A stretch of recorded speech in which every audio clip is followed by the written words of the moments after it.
అమరావతి రాజధాని నిర్మాణంపై వైసీపీ నేతలు దుష్ప్రచారం చేస్తున్నారని రాష్ట్ర పురపాలక శాఖ మంత్రి పొంగూరు నారాయణ మండిపడ్డారు. అమరావతి స్వయం సమృద్ధి ప్రాజెక్ట్ అని పునరుద్ఘాటించిన ఆయన ప్రజలపై ఒక్క పైసా భారం కూడా వేయకుండా రాజధాని నిర్మిస్తామని స్పష్టం చేశారు. సీఎం చంద్రబాబు అధ్యక్షతన సిఆర్డీఏ 44వ సమావేశం జరిగింది. సమావేశం అనంతరం మంత్రి నారాయణ మీడియాతో మాట్లాడుతూ భూ సమీకరణలో భూములిచ్చిన రైతులకు స్థలాలు కేటాయించగా మిగిలిన భూములను విక్రయించి అమరావతిని నిర్మిస్తామని తెలిపారు.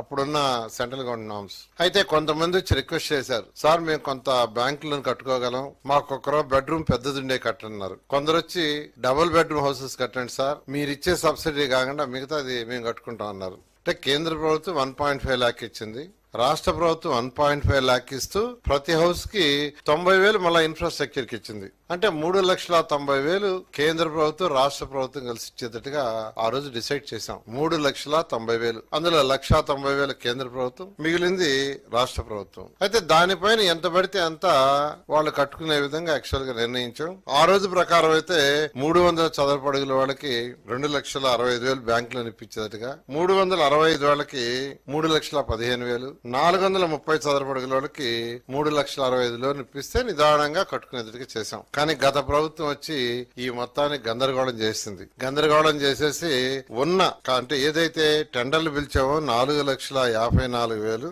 అందులో 2,61,000 నుంచి మిగతా క్యాన్సిల్ చేశారు. 2,61,640 ఇళ్లు మాత్రమే ఉంచారు. అదే తెలుగుదేశం ప్రభుత్వం గానీ అప్పుడు కంటిన్యూ అయ్యి ఉంటే ఆ 7 లక్షల ఇళ్లు అయిపోయింది. మా ప్లాన్ 7 లక్షల ఇళ్లని 38,000 కోట్ల 265,000తో చేయాలనుకుంటే 38,000 కోట్లు సుమారుగా చేయాలని ప్లాన్ చేస్తే వాళ్ళు అవన్నీ కట్ చేసేసి 7 లక్షల ఇళ్లని కేవలం 2,61,000 తీసుకొచ్చారు. కానీ ఆ 2,61,000 ఇళ్లన్నా పూర్తి చేశారంటే అవి కూడా చేయలే. ఆ 2,61,000లో తెలుగుదేశం ప్రభుత్వం అప్పుడు 77,000 ఆల్మోస్ట్ పూర్తి చేసాం మేమే. ఆ 2,61,000లో 2014-19లో మేమే పూర్తి చేసాం. 50 నుంచి 75% దాకా 64,000 ఇళ్లు అయినాయి, మేమే పూర్తి చేసినాం. 25% నుంచి 50% దాకా 49,000 ఇళ్లు అయినాయి. 25% బిలో 1,22,000. కానీ వాటిలన్నా పూర్తి చేశారంటే అవి కూడా చేయలే. అవి కూడా చేయకుండా అలాగే వదిలేశారు. ఈ రోజు ఈ ప్రాజెక్టు మొత్తం పూర్తి కావాలంటే టోటల్ గా 7,500 కోట్లు కావాల్సి వస్తుంది.